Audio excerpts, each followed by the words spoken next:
오늘은 모세의 지파별 예언 두 번째 말씀을 상고합니다. 우리가 지난 시간에 지파별 예언을 시작했는데 한 지파는 빠졌다고 그랬어요. 시므온 지파.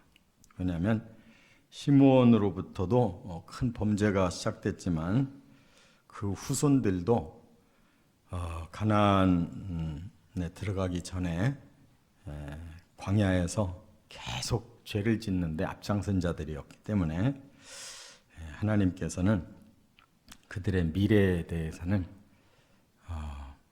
이렇게 생략을 해버렸다는 것을 볼 때 결국은 유다 지파 옆에서 분깃을 얻었지만 점점 쪼그라들고 이제 유다 지파로 그 땅이 통합돼 버리고 그래서 정말 시므온 지파는 없어졌어요. 그리고 이제 또 지난 시간에 루벤 지파 제일 장손이었지만 범죄만 있었지 좋은 일이 없었어요. 그래서 아주 지리멸렬했고 그 다음에 레위 지파 시므온과 함께 아주 중한 죄를 범했지만 이제 모세 시대에 모세가 워낙 하나님 앞에 귀하게 쓰임을 받아서 그 지파가 개과천선하고 하나님 편에 섭니다. 그래서 제사권을 받았다고 그랬어요. 또 유다는 넷째 아들인데 첫째, 둘째, 셋째 범죄로 이제 넷째로 장자권이 왔고 그에게는 바로 메시아권이 임했다는 것을 말씀했어요.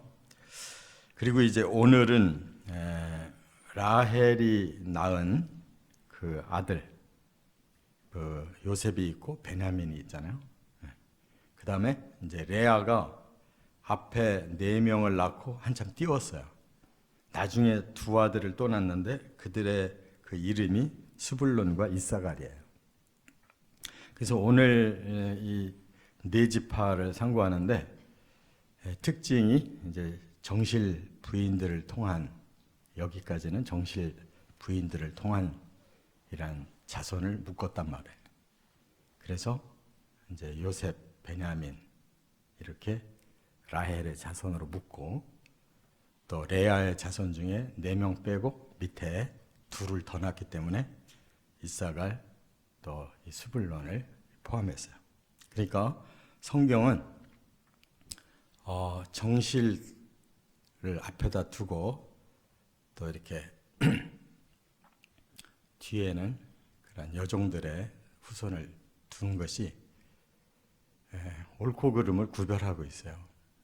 그냥 막 섞질 않고 그러니까 우리가 그런 영적 질서를 깨달아야 돼요.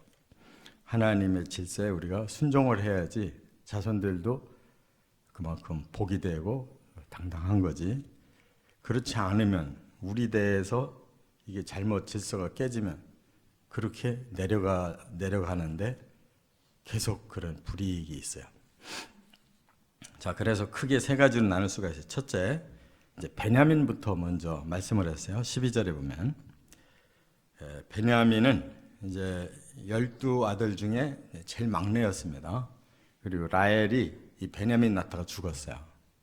그러니까 사실은 참 엄마 없이 자란 거고 그래서 야곱이 이제 굉장히 마음 아파한 아들이고 또 바로 위에 요셉을 잃어버렸기 때문에 베냐민에게 그 요셉을 못다한 사랑을 계속 쏟아준 거죠. 그래서 여기 12절에 보면 베냐민에 대하여 일렀을 때 여호와의 사랑을 입은 자는 그 곁에 안전히 살리로다. 여호와께서 그를 날이 마치도록 보호하시고 그를 자기 어깨 사이에 있게 하시려다. 굉장히 보호하신다는 말씀을 하고 있어요. 그것이 이제 야곱의 마음이었고 그 후손으로 이제 이렇게 베냐민 지파는 하나님의 보호를 많이 받은 지파다 그 말이에요. 한때 베냐민이 용맹하기는 한데 너무 그냥 욕심부리다가 멸절될 뻔했어요. 그랬다가 하나님 다시 보호해서 지파를 살려주신 거예요. 그런데 결과적으로는 이제 야곱이 라헬을 사랑했기 때문에 라헬의 자식인 마지막 죽음으로 남긴 베냐민을 사랑하지 않을 수가 없었고, 또 이 베냐민은 결과적으로는 가장 안전지대에다가 하나님이 뿌리를 내리게 하셨어요. 거기가 어디냐? 바로 그 중심이 이제 밑에 유다 지파의 이제 그 북쪽 끝이 예루살렘이거든요. 그 예루살렘에서 이제 왼쪽으로 베냐민, 또 오른쪽으로 에브라임 지파를 위에다 두셨어요. 그러니까 요 세 지파가 가나안 땅의 중심부예요.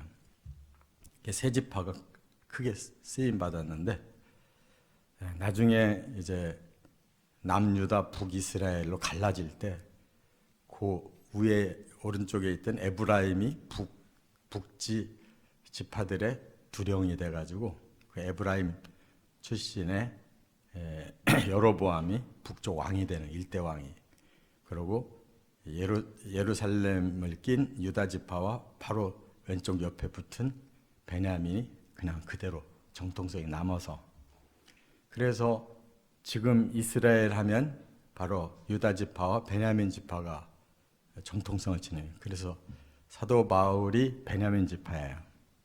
내가 정통한 지파다라고 말한 게 바로 그런 이유고,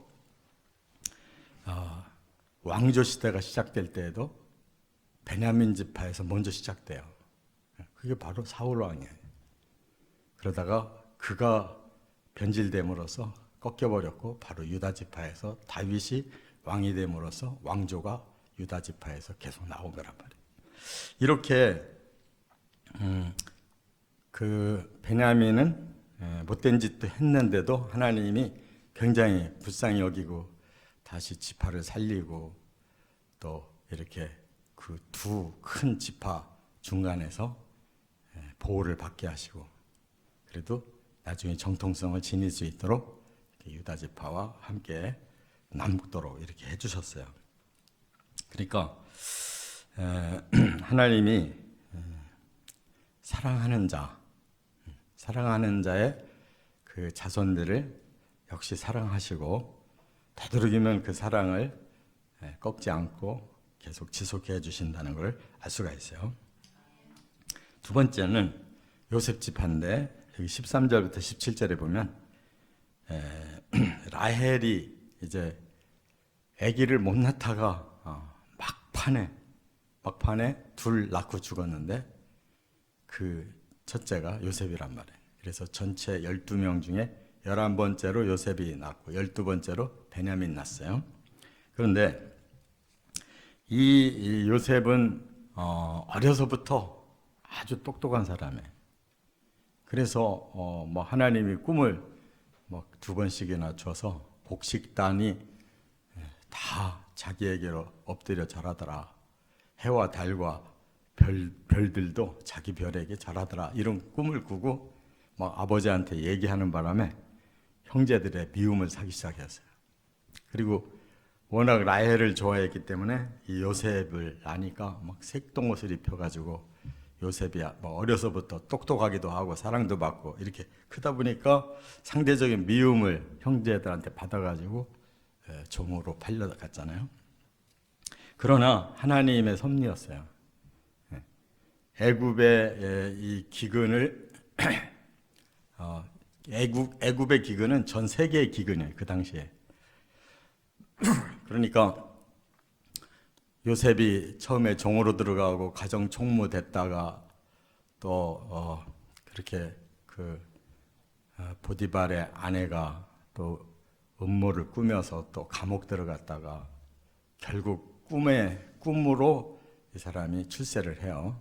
그래서 뭐 미래를 예언하는 그런 걸 통해서 결국 바로 왕에게까지 가서 여기 7년 대풍년과 7년 기근이 일어날 거다.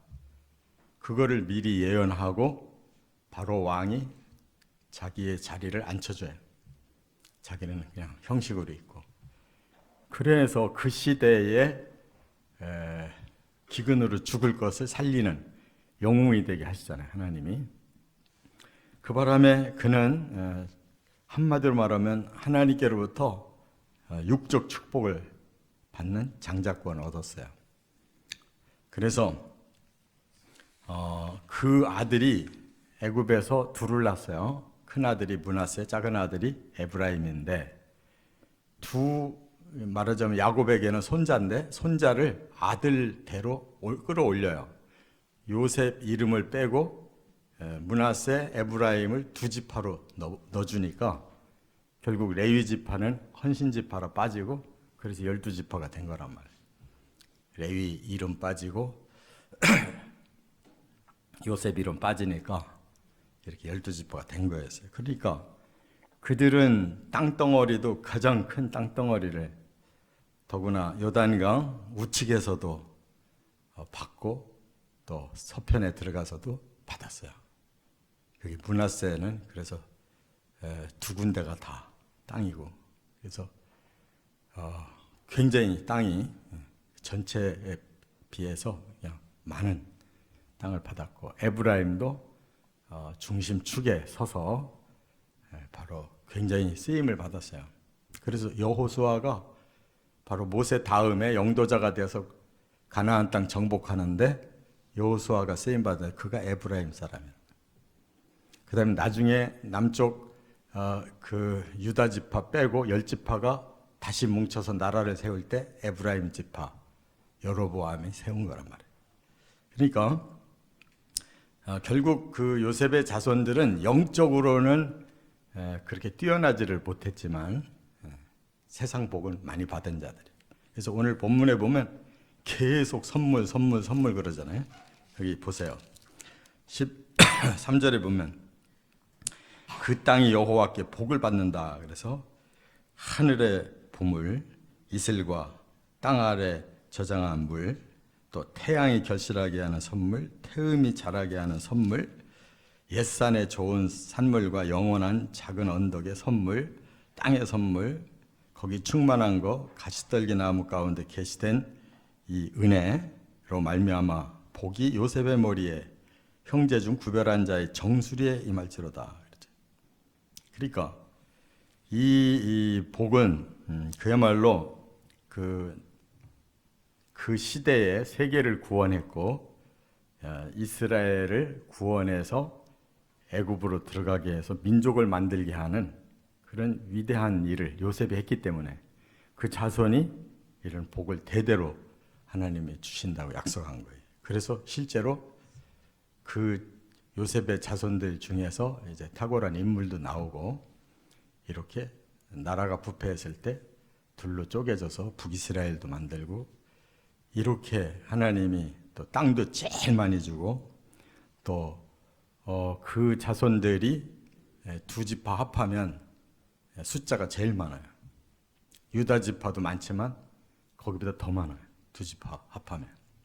그러니까 성경대로 이제 복을 받았어요. 그러나 그 복이 좀 신령한 복을 더 받았어야 되는데, 그들은 물질적, 육적인 복을 받은 것으로 끝나서 결국 그들은 북쪽 나라를 세운 다음에 망하는데 앞장선 자들이 된 거예요. 그러니까 우리가 조상 잘 만나야 되지만 그 조상에게 주어진 복이 잘 내려가도록 후손들도 신령한 하나님의 사람들이 돼야 그 복을 계속 누린다는 거 깨달아야 될 줄 믿습니다. 끝으로 스불론과 이사갈 지파, 레아의 5번째, 6번째 아들인데, 여기 18절, 19절에 보면 이들이 스불론과 이사갈 지파의 그 특징을 여기서 말씀했어요. 스불론은 나감을 기뻐하고 이사갈은 장막에 있음을 즐거워하라 그랬어요. 이게 무슨 뜻이냐? 두 지파가 형제 지파인데 나중에 가나안 땅을 들어가서 제비 뽑았을 때 어디에다가 두셨냐면 이 갈릴리 호수의 왼쪽으로, 위에가 스불론, 밑에가 이사갈 이렇게 같이 붙었어요. 근데 스불론이 밖으로 나간다고 그랬는데 어디로 나가냐? 지중해 해변으로 나가라고 그랬거든요. 그리고 또 이사갈은 바로 밑에 있는데 장막에 있음을 즐거워하라고 그랬어요. 그래서 이 스불론이 바로 나사렛이 있는 곳이에요. 예수님이 이 스불론의 나사렛 출신이란 말이에요. 결국 복음을 전할 때 그 갈릴리 해변에서 전하면서 그 복음이 어떻게 나가요? 지중해 해변으로 해서 온 세상에 전파된 거예요. 그래서 스불론이 밖으로 나감으로써 쓰임을 받은 거예요. 또 이사갈은 바로 밑에서 갈릴리 주변에서부터 복음화가 일어나잖아요. 그래서 이 두 지파는 복음 시대에 와서 이 예언이 성취됐다 그 말이에요. 그렇기 때문에 그만큼 정실 자손들을 하나님이 축복하고 계신 걸 알 수가 있어요. 그들이 범죄하지 않고 그 역사가 흐른 후에 결국 하나님이 복음을 시작하는데 밑받침으로 쓰셨다는 걸 알 수가 있어요. 그래서 그 예언이 이사야 9장 1절에도 나와요. 전에 고통받던 자들에게는 흑암이 없으리로다. 옛적에는 여호와께서 스불론 땅과 납달리 땅이 멸시를 당하게 하셨더니 후에는 해변길과 요단 저쪽 이방의 갈릴리를 영화롭게 하셨느니라.